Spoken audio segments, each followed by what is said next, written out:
రాజకీయ కుటుంబం నుంచి వచ్చిన మేకా ప్రతాప్ నూజివీడి నియోజకవర్గాన్ని అభివృద్ధి పదంలో నడిపించారంటారు స్థానికులు. నియోజకవర్గంలో పార్టీ కార్యకర్తలతో పాటు ప్రత్యర్థులతో సైతం సఖ్యతగా ఉంటారని టాక్ ఉంది. నూజివీడుకు ప్రతిష్టాత్మకమైన ట్రిపుల్ ఐటీని తీసుకురావడంలో ఆయన కీలక పాత్ర పోషించారు. నియోజకవర్గంలో సౌమ్యుడిగా పేరున్న మేకా ప్రతాప్ వైసీపీ సమన్వయకర్తగా పార్టీలో యాక్టివ్గా ఉంటున్నారా?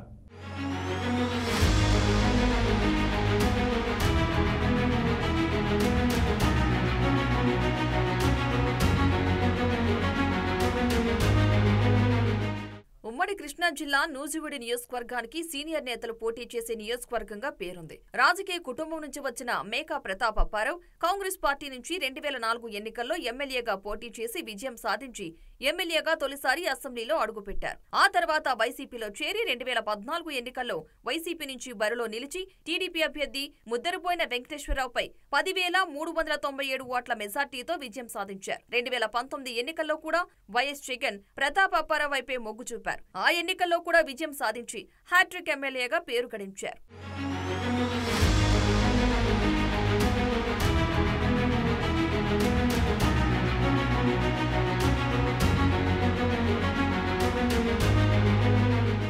మూడుసార్లు ఎమ్మెల్యేగా గెలిచిన ప్రతాప్ అప్పారావు నియోజకవర్గంలో మృదు స్వభావి, అజాత శత్రువుగా పేరు ఉంది. నియోజకవర్గంలో పార్టీ కార్యకర్తలతో పాటు ప్రత్యర్థులతో సైతం సఖ్యతగా ఉంటారని టాక్ ఉంది. 2004లో తొలిసారి అసెంబ్లీకి ప్రాతినిధ్యం వహించినప్పుడు నూజివీడు నియోజకవర్గ చరిత్రలోనే తిరుగులేని అభివృద్ధి చేశారు మేకా ప్రతాప్. నూజివీడుకు ప్రతిష్టాత్మకమైన ట్రిపుల్ ఐటీ, 5,000 ఇళ్లతో ఎంఆర్ అప్పారావు కాలనీ, నూజివీడు పెద్ద చెరువుకు సాగర్ జలాల తరలింపు, ఇలా నియోజకవర్గ చరిత్రలోనే ఏ ఎమ్మెల్యే చేయనంత అభివృద్ధి తొలి 5 ఏళ్లలో మేకా ప్రతాప్ చేశారంటారు స్థానికులు. వైసీపీ అధికారంలో ఉన్న సమయంలో ప్రభుత్వం నుంచి నిధులు తీసుకొచ్చి రోడ్లు వేయించారని, తాగునీటి సమస్యను పరిష్కరించారని అంటారు నియోజకవర్గ ప్రజలు.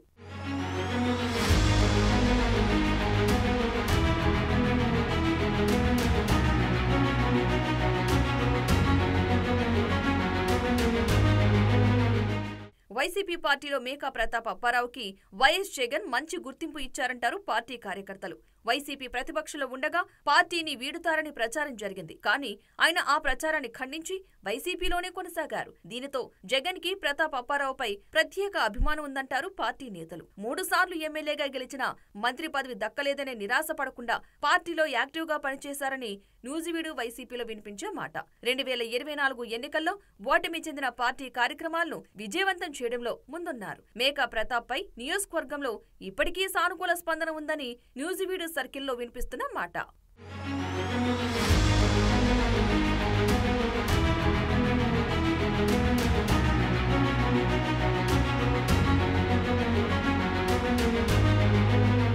నూజివీడి నియోజకవర్గం నుంచి 3 సార్లు విజయం సాధించిన మేకా ప్రతాప్కి అతి విశ్వాసమే కొంపముంచిందా?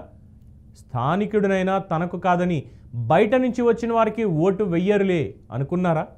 దీనికి తోడు కుమారుడిపై వచ్చిన ఆరోపణలు ఆయనకి మైనస్గా మారాయా? ఓటమి తర్వాత మేకా ప్రతాప్ అప్పారావు రాజకీయ పరిస్థితి ఎలా ఉంది? Watch this story.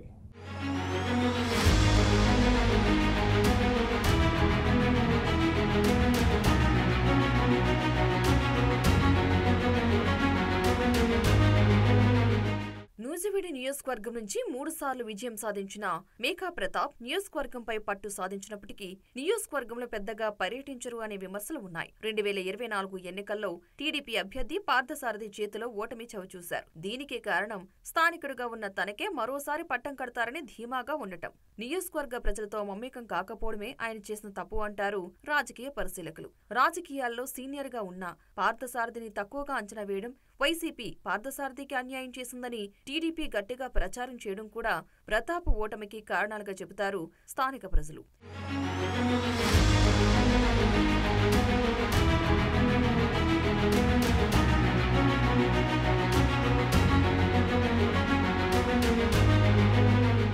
ఇదిలా ఉంటే ప్రతాప్ అసెంబ్లీలో నియోజకవర్గ సమస్యలపై ఎక్కువగా ప్రస్తావించలేదని ఆరోపిస్తూ ఉంటాయి విపక్షాలు. వైసీపీ అధికారంలో ఉండగా ప్రతాప్ కుమారుడు షాడో ఎమ్మెల్యేగా నియోజకవర్గంలో హడావిడి చేశారని అంటారు నియోజకవర్గ టీడీపీ నేతలు. దీనికి తోడు అధికారాన్ని అడ్డుపెట్టుకుని అక్రమాలకు పాల్పడ్డారనే ఆరోపణలు కూడా లేకపోలేదు.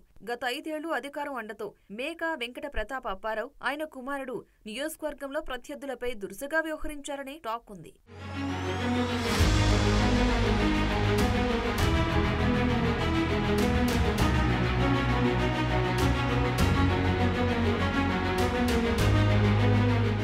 ప్రతాప్ కుమారుడు మేకా వేణుగోపాల్ అప్పారావు తండ్రి అధికారాన్ని అడ్డుపెట్టుకుని నూజివీడు మండలంలో మైనింగ్, అక్రమ మట్టి తవ్వకాలు, ఇసుకపై అక్రమ వసూళ్లు చేశారని ఆరోపణలు ఉన్నాయి. దీనితో కుమారుడి ఎఫెక్ట్ తండ్రి ఓటమిపై చూపించిందని నియోజకవర్గంలో చర్చించుకుంటున్నారు. పార్టీ ఓడిపోయాక నియోజకవర్గంలో ప్రతాప్ కనిపించడం లేదని, కనీసం పార్టీ కార్యకర్తలకు కూడా అందుబాటులో ఉండటం లేదని నూజివీడు చౌరస్తాలో పార్టీ కార్యకర్తలు అంటున్నారు.